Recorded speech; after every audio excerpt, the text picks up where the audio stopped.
एक छोटे से गांव में एक लड़का रोज जंगल खेलने जाता था। वहां उसकी दोस्ती एक बंदर से हो गई। दोनों साथ खेलते, फल खाते और खूब हंसते थे। एक दिन लड़का पेड़ से गिर गया और उसकी टोंग घायल हो गई। वह दर्द से रोने लगा।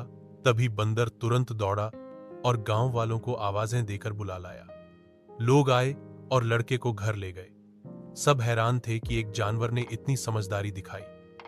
लड़का बंदर का आभारी हुआ और उसे अपना सच्चा दोस्त मान लिया।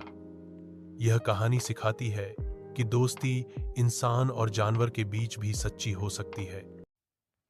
निशु देशवाल एक छोटे से गांव का साधारण युवक था, लेकिन उसके सपने असाधारण थे।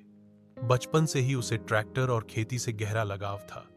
गांव के बच्चे जहां खेलों में व्यस्त रहते, वहीं निशु घंटों खेतों में मशीनों को देखते हुए सोचता कि एक दिन उसका अपना ट्रैक्टर होगा जो गांव में अलग पहचान बनाएगा। समय बीता और उसने मेहनत और लगन से पढ़ाई के साथ साथ खेती में भी परिवार का हाथ बंटाया।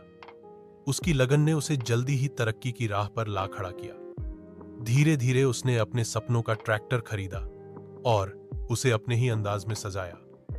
बड़े साउंड सिस्टम, चमकदार रंग और नए डिजाइन ने उसके ट्रैक्टर को गांव में अनोखा बना दिया।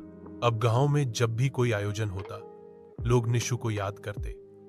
बच्चे उसके ट्रैक्टर पर बैठने की जिद करते और बुजुर्ग उसकी मेहनत की मिसाल देते।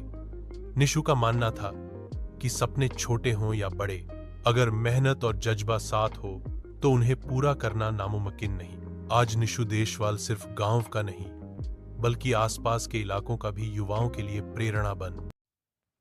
एक बार की बात है, एक छोटे गांव में एक गरीब किसान रहता था। उसकी जमीन बंजर थी और फसल बहुत कम होती थी। वह रोज कड़ी मेहनत करता, फिर भी परिवार का पेट भरना मुश्किल था। किसान कभी उम्मीद नहीं छोड़ता। एक दिन खेत खोदते समय उसे एक घायल चिड़िया मिली। उसने दया दिखाकर उसकी देखभाल की और चिड़िया को ठीक कर दिया।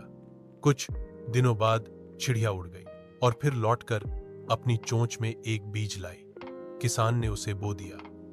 जल्द ही उसकी जमीन पर सुनहरी फसल लहलहा उठी। किसान ने सीखा, दया का फल हमेशा मीठा होता है।